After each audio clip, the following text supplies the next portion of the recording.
Assalamu alaikum.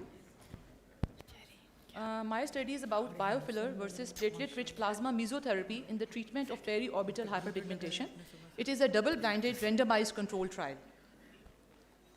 I have no conflict of interest to declare.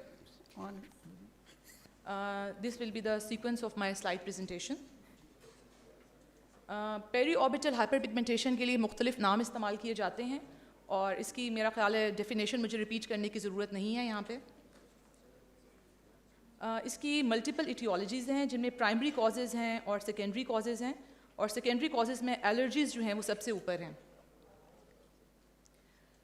हुएंग at all ने एक Korea में study की थी और उन्होंने पेरीऑर्बिटल हाइपरपिगमेंटेशन को क्लासिफाई किया था based on the clinical findings and Wood's lamp examination और उन्होंने इसको 4 क्लासेस में क्लासिफाई किया था: पिगमेंटेड, वैस्कुलर, स्ट्रक्चरल और मिक्स्ड. तो हमने भी जो अपनी स्टडी में डेमोग्राफिक्स किए हैं उनमें पेशेंट्स को क्लासिफाई किया है according to this classification. This is very important slide. Please take a picture. Picture लें. Next.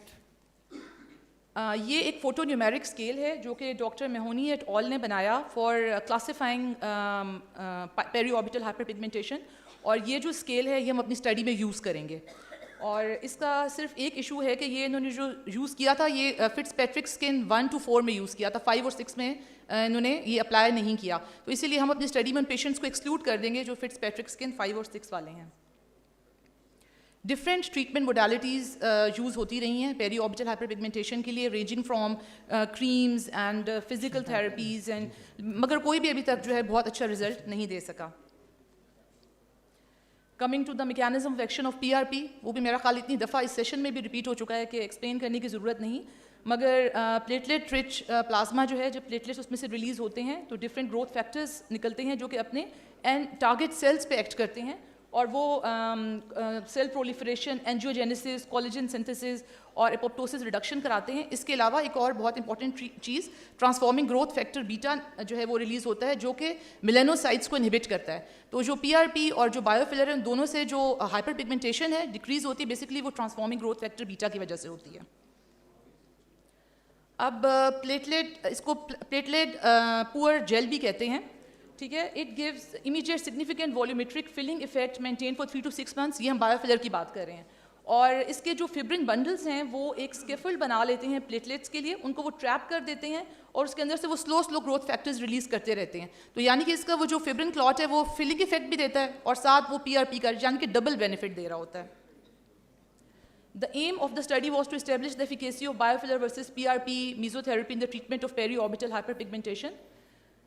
Patients who are willing to participate in the study and had ages between 18 to 65 years old and were of Fitzpatrick skin type 1 to 4 were included, while patients having hepatitis B, C और HIV, क्योंकि ये blood handling हम कर रहे हैं तो ऐसे जिनको पहले से मसला हो उनका नहीं करना चाहिए. Patients on immunosuppressants, pregnant women, patients on antiplatelet or anticoagulant or fibrinolytic therapy, and patients using or have used other treatments for dark circles were excluded. This was the method used for making the biofiller. After taking 10 ml of patient's blood and centrifuging it at 3500 RPM for 15 minutes and then at 1500 RPM for 5 minutes, the upper part was removed in a 5 ml syringe and it was then heated at 100 degrees for 5 minutes and then cooled down and it yielded 3 to 4 ml of gel. Almost a similar process was followed for making PRP, but here जो है हमने जो उसका lower part था ना PRP वो हमने use किया और उसमें हमने upper part था उसको हमने heat करके फिब्रिन जेल में कन्वर्ट कर दिया था. इसको हम इंसुलिन सिरिंजेस की मदद से लगाएंगे जो PRP है. This was the method of the study. It was a randomized control trial with 2 parallel intervention groups and it was double blinded. Study period was of 4 months and it was done in PEMH Rawalpindi Dermatology outpatient department and sample size was 21 in each group. It was a simple जो हमारी sampling थी वो simple non-probability randomized sampling थी. Ethical committee से इसकी permission ली गई और उसके बाद इसको रजिस्टर कराया हमने Iranian registry of clinical trials पे इस आईडी के साथ. तो अगर आप वहाँ पे सर्च करेंगे तो हमारी वहाँ स्टडी आपको मिल भी जाएगी. ये डाटा कलेक्शन प्रोसीजर था पूरा हमारा. 42 पेशेंट्स को लेके फिर कॉन्सेंट लिया गया, फिर रेंडमाइज किया गया, फिर उसके बाद पहले हमने क्लासीफाई कर लिया वैस्कुलर, पिगमेंटेड, वैस्कुलर, स्ट्रक्चरल और मिक्स्ड में 4 जो टाइप्स बताई थी मैंने। फिर उनको नमिंग क्रीम लगाई गई, फिर बायोफिलर या पीआरपी जो हम देना चाहते थे out of both of the groups में हमने वो दिया।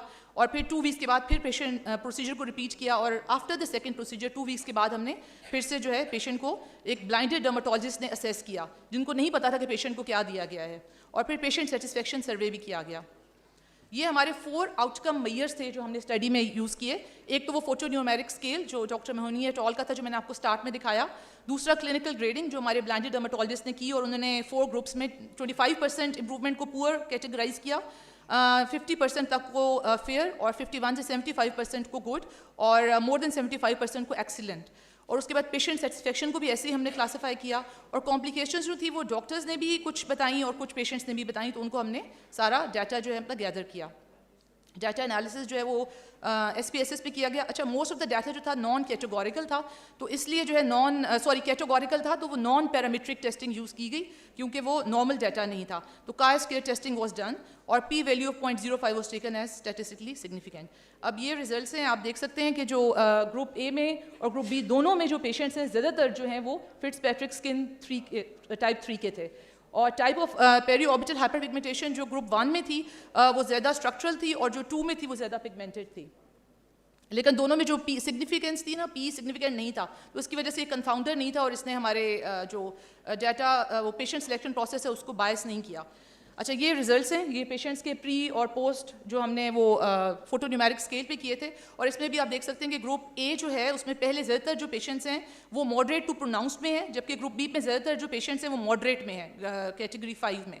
और पोस्ट प्रोसीजर जो है ग्रुप ए में ज़्यादातर पेशेंट्स स्लाइट में चले गए हैं, यानी कि ग्रुप 2 में, और ग्रुप बी में जो है वो ज़्यादातर जो पेशेंट्स हैं वो माइल्ड टू मॉडरेट में हैं। ये वो जो आपको एफिकेसी बताई थी कैटेगराइज जो डर्मेटोलॉजिस्ट ने की थी, उसके अकॉर्डिंगली भी आप देख सकते हैं कि ग्रुप ए में बेटर रिजल्ट्स आए as compare to group B, and similarly patient satisfaction was more in group A as compare to group B, और ये P was significant in both cases. ये हमारी प्री एंड पोस्ट पिक्चर्स हैं patients की having dark circles corrected with biofillers. Patient की permission के साथ हम ये डिस्प्ले कर रहे हैं, और ये हमारी प्री एंड पोस्ट पिक्चर्स हैं of patients having dark circles corrected with PRP। ये हमारी फ्रीक्वेंसी ऑफ कॉम्प्लिकेशंस हैं। ज़्यादातर पेशेंट्स जिनको हमने बायोफिलर्स यूज़ किए उनमें कॉम्प्लिकेशंस नहीं आई, और PRP के साथ जो है पेन, ब्रूजिंग वगैरह डिमॉन्स्ट्रेट हुआ। पेशेंट्स जिनको हमने बायोफिलर्स यूज़ किए उनमें लम्प्स बने, तो ये मैंने अपनी स्टडी में एंड में डिस्क्लोज भी किया है कि हम वी डिडंट नो कि ये लम्प्स बनने का कॉज क्या था। अगर हम उसको हिस्टोपैथोलॉजिकल एनालिसिस करेंगे तो ज़्यादा बेहतर पता चलेगा, but in all the patients 7 days में वो लम्प्स जो थे वो वैनिश हो गए। I conclude by saying that biofillers and PRP both are effective in improving periorbital hyperpigmentation. Biofillers are better than PRP as depicted by improvement in photonumeric scale, improvement as evaluated by a blinded dermatologist, and patient satisfaction score. Complications like pain and bruising are less with biofiller technique as it is done with cannula as opposed with PRP, which was done with insulin syringe. This is also a limitation study ki. So biofillers injected by cannula technique could be used as a novel treatment modality for POH. And these were the limitations of my study.